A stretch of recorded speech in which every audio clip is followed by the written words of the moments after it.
Hello friends. तो जैसा कि आप लोगों को पता है, मेरा नाम अभिषेक चौबे है। मैंने अपना चैनल 1 जनवरी को स्टार्ट किया था, जिसमें अपना मैंने स्कोर कार्ड डाला था आरआरबी पीओ का और आरआरबी क्लर्क फाइनल जो भी आया उस मतलब मेंस प्रीलिम्स और जो भी फाइनल स्कोर कार्ड था वो मैंने आपको दिखाया था। तो उस दिन बहुत सारे स्टूडेंट्स ने कमेंट किया था अलग अलग प्रकार का कि इसका स्ट्रेटजी वीडियो लाइए, इंग्लिश का, क्वांट्स का, रीजनिंग का, जनरल अवेयरनेस का और कंप्यूटर का। तो उससे रिलेटेड मैंने थोड़ा सा कल एक वीडियो में बताया था।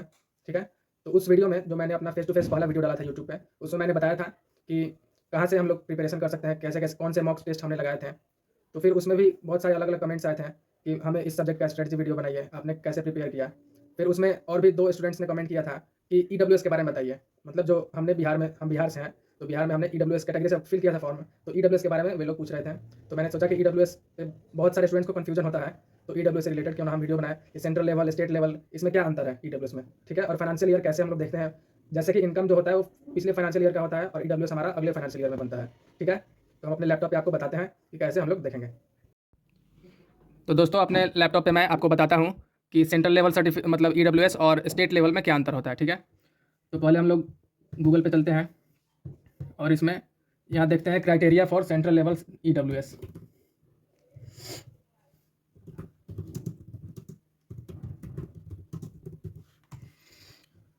देखिए, यहाँ गूगल पे सामने ही ओपन हो गया है। ठीक है। इसको हिंदी में हम लोग कर लेते हैं क्योंकि ज़्यादातर स्टूडेंट हिंदी में रहते हैं। तो ये सेंट्रल लेवल है, मतलब जो कि भारत सरकार बताया है कि ईडब्ल्यूएस के अंदर कौन कौन से मतलब जनरल वाले व्यक्ति आएंगे, स्टूडेंट आएंगे, उसके लिए क्या क्या क्राइटेरिया है। ठीक है। तो यहाँ पर लिखा हुआ है आवेदक सामान्य वर्ग से होना चाहिए, मतलब जनरल से होना चाहिए, और बाकी वो SC ST या OBC में होगा तो वो ईडब्ल्यूएस नहीं बनवा सकता। ये आप लोग को पहले से ही पता होगा क्योंकि ईडब्ल्यूएस सिर्फ उन्हीं जनरल वाले स्टूडेंट्स के लिए बनता है जो ऐसे ऐसे क्राइटेरिया को फुलफिल करते हैं। ठीक है। तो पहला क्राइटेरिया है कि आवेदक के परिवार की वार्षिक आय 8 लाख रुपये से कम होनी चाहिए। मतलब जो फैमिली है, जैसे हम एक स्टूडेंट हैं तो हम ईडब्ल्यूएस बनवाना चाहते हैं, तो हमारा इनकम, हमारे पिताजी का, हमारे माँ का और हमारा कोई भाई बहन है जो 18 साल से ऊपर का है और हम लोग एक साथ रहते हैं, तो उन सबका इनकम ऐड किया जाएगा। और अगर वह 8 लाख से कम हुआ एक साल का इनकम, तो ये पहला एलिजिबिलिटी हमारा सही रहेगा। फिर है कि आवेदक के परिवार के पास 5 एकड़ से अधिक कृषि भूमि नहीं होनी चाहिए, 5 एकड़ से ज़्यादा जमीन नहीं होना चाहिए, एग्रीकल्चरल लैंड। फिर है कि आवेदक के परिवार की आवासीय संपत्ति 1000 वर्ग फुट से अधिक नहीं होनी चाहिए, मतलब जो रेसिडेंशियल प्लॉट है जिस पे हमारा घर है वो 1000 स्क्वायर फीट से बड़ा नहीं होना चाहिए। फिर है कि यदि आवासीय भूखंड अधिसूचित नगरपालिका क्षेत्र में है तो उसका क्षेत्र 100 वर्ग गज से कम होना चाहिए। और लास्ट है कि यदि आवासीय भूखंड और अधिसूचित नगरपालिका क्षेत्र में है तो इसका क्षेत्रफल 200 वर्ग गज से कम होना चाहिए। तो इतना ही एलिजिबिलिटी है जो कि सेंट्रल लेवल ईडब्ल्यूएस में होता है। ठीक है। और यहाँ नीचे लिखा भी है ईडब्ल्यूएस आरक्षण के लिए परिवार शब्द में आवेदक मतलब जो अप्लीकेंट है, जो ईडब्ल्यूएस के लिए अप्लाई कर रहा है, वो, उनके माता पिता और 18 वर्ष से कम आयु के भाई बहन, उनके पति पत्नी तथा उनके 18 वर्ष से कम आयु के बच्चे शामिल हैं। ठीक है। मतलब अगर आपके भाई बहन 18 साल से कम के हैं तो आप उनका इनकम नहीं जोड़िएगा, सिर्फ वो जब 18 साल से ऊपर के होंगे भाई बहन तभी उनका इनकम आप लोग जोड़ सकते हैं। ठीक है। तो आप अपना माता पिता और 18 साल से बड़े अगर भाई बहन है वो आपके साथ रहते हैं तो इन सबका इनकम जोड़ेंगे तभी ईडब्ल्यूएस का जो 8 लाख से नीचे है वो एलिजिबिलिटी होना चाहिए। ठीक है। तो जो भी हमारा ईडब्ल्यूएस, चाहे वो स्टेट से बने चाहे सेंट्रल से बने, उसमें अगर ये सारा क्राइटेरिया फुलफिल होगा हमारा, तो वो सेंट्रल है या स्टेट है उससे कोई मतलब नहीं होगा। अगर स्टेट लेवल में भी ये सारा क्राइटेरिया दिया हुआ है तो वो स्टेट लेवल पूरा मतलब नेशनल लेवल पे पूरे इंडिया में कहीं पर भी वह लागू होगा। ठीक है। तो बिहार का ईडब्ल्यूएस हम दिखाते हैं। ये देखिए, ये जो ईडब्ल्यूएस है मैंने पिछले साल 2023 में बनवाया था अपना ईडब्ल्यूएस। यहाँ पर ऊपर देख सकते हैं। मैं बिहार से हूँ इसलिए बिहार का बता रहा हूँ, बाकी स्टेट का मुझे उतना पता नहीं है क्योंकि बिहार का जो भी क्राइटेरिया है ईडब्ल्यूएस का वो same to same central level के जैसा है। तो यहाँ पर लिखा है बिहार सरकार आर्थिक रूप से कमजोर वर्ग के सदस्य द्वारा प्रस्तुत किए जाने वाला आय एवं परिसंपत्ति प्रमाण पत्र। यहाँ पे हमारा सबसे पहले आप जब ईडब्ल्यूएस बनवाते हैं बिहार में, ऑनलाइन अप्लाई जब करते हैं तो वो CO लेवल पे बनता है, मतलब RO लेवल पे। फिर उसको आप नेक्स्ट जब वो बन जाएगा एक बार तो आप लोग SDO लेवल पे बना सकते हैं। फिर उसके बाद आप लोग DM लेवल पे भी बनवा सकते हैं। तो यहाँ पर लिखा हुआ है कि वित्तीय वर्ष 2023-24 के लिए मान्य, और हम बनवाए कब है तो 4/5, यहाँ देखिए फर्स्ट वाला 2/5/2023, 2 मई 2023 में हम बनवाए थे। तो जो भी फाइनेंशियल ईयर होता है वो 1 अप्रैल से लेकर 31 मार्च तक चलता है। ठीक है। तो जो यहाँ पे 2 मई है वो 31 मार्च के बाद आया होगा 2023 में, तो हमारा जो ईडब्ल्यूएस बना वो 31 मार्च के बाद बना है। ठीक है। और यहाँ पर देखिए पूरा यहाँ पे आपका नाम लिखा होता है, फिर पिता का नाम, माँ का नाम और आपका एड्रेस लिखा होता है। फिर लिखा है कि जिनका फोटोग्राफ नीचे अभी प्रमाणित है, आपका जो फोटो होगा यहाँ पर उस पर आपका सिग्नेचर होगा। आर्थिक रूप से कमजोर वर्ग के सदस्य हैं, क्योंकि वित्तीय वर्ष 2022-23 यही मेन गलती हो जाता है स्टूडेंट से। क्योंकि देखिए फाइनेंशियल ईयर 2022-23 है और जो ईडब्ल्यूएस का वैलिडिटी है वो 2023-24 है। हमेशा याद रखिएगा कि इनकम जो भी होगा फाइनेंशियल ईयर का, उसके अगले ईयर में ईडब्ल्यूएस अप्लाई होता है, ठीक है।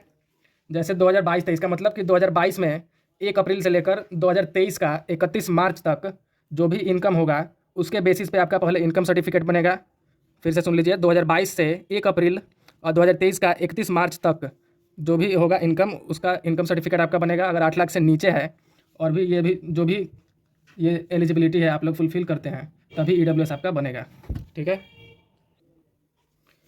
तो अभी बताया है कि जो भी आपका, जैसे देखिए 2022 1 अप्रैल से लेकर 2023 31 मार्च तक, इसके बीच में हमारा इनकम 8 लाख से कम था, इसलिए पहले हमने इनकम सर्टिफिकेट बनवाया होगा। फिर जो बना है 2023 का 31 मार्च तक हम बोले हैं कि फाइनेंशियल ईयर खत्म हो गया, तो वो इनकम सर्टिफिकेट बनवा लिए हैं। और 2023 का 31 मार्च के बाद जो 1 अप्रैल 2023 होगा, वहाँ से नया फाइनेंशियल ईयर शुरू हुआ, तो उस फाइनेंशियल ईयर में ही हमारा ईडब्ल्यूएस बना है। 2 मई को बना है, मतलब 31 मार्च के बाद बना है, तो वो हमारा 2/5/2023 से लेकर 31 मार्च 2024 तक वैलिड था।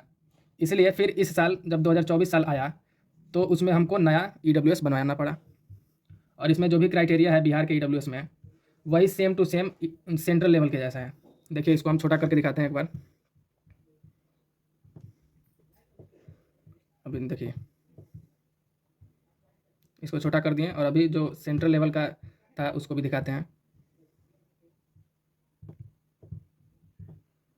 यही है, देखिए यहाँ पर फर्स्ट में था परिवार की वार्षिक आय 8 लाख रुपए से कम होनी चाहिए, और यहाँ भी देखिए एक लिखा है यहाँ पर 2022-23 फाइनेंशियल ईयर में इनके परिवार की कुल वार्षिक आय 8 लाख रुपए से कम है। और फिर ये जो एलिजिबिलिटी है कि 5 एकड़ से अधिक कृषि भूमि नहीं होनी चाहिए, तो 5 एकड़ कृषि योग्य भूमि अथवा इससे ऊपर नहीं है, मतलब इसके नीचे जो भी एलिजिबिलिटी है हमारे पास नहीं है, इसलिए ईडब्ल्यूएस हमारा बना है। फिर है कि 1000 वर्ग फुट से अधिक आवासीय संपत्ति नहीं होना चाहिए। देखिए यहाँ पर 1000 वर्ग फीट अथवा इससे अधिक क्षेत्रफल का आवासीय फ्लैट। फिर है कि देखिए यदि आवासीय भूखंड अधिसूचित नगरपालिका क्षेत्र में है तो उसका क्षेत्रफल 100 वर्ग गज से कम होना चाहिए, तो यहाँ लिखा है 100 वर्ग गज वाला। फिर लास्ट वाला है यदि आवासीय भूखंड गैर अधिसूचित नगरपालिका क्षेत्र में है तो इसका क्षेत्रफल 200 वर्ग गज से कम होना चाहिए, तो यहाँ पे 200 वर्ग गज वाला भी लिखा हुआ है, ठीक है। तो बिहार का जो भी ईडब्ल्यूएस है वो same to same central level का जो भी क्राइटेरिया है उसको फुलफिल करता है। इसलिए अगर आप लोग बिहार में हैं और बोला जाए कि आपको सेंट्रल लेवल ईडब्ल्यूएस चाहिए, तो आप लोग बिहार स्टेट वाला ही अप्लाई करिए, क्योंकि उसकी एलिजिबिलिटी क्राइटेरिया जो भी है वो नेशनल लेवल का है, सेंट्रल लेवल का है। तो ये आप लोग कन्फ्यूजन में मत रहिएगा कि बिहार का ईडब्ल्यूएस है तो सेंट्रल हमें ईडब्ल्यूएस बनवाना पड़ेगा। बिहार का जो भी ईडब्ल्यूएस है same to same central level का जैसा है, ठीक है। बस आपको फाइनेंशियल ईयर और ईडब्ल्यूएस कब बनवा रहे हैं इसमें आपको अच्छे से ध्यान देना है। जैसे एक एग्जाम्पल लेते हैं कि ये जो 2024 था उसमें जून में मान लीजिए आरआरबी का नोटिफिकेशन आया, ठीक है। तो वो बोलेगा कि ईडब्ल्यूएस जो है 2024 का जो फाइनेंशियल ईयर है और 2025 का फाइनेंशियल ईयर है उसके लिए वैलिड होना चाहिए।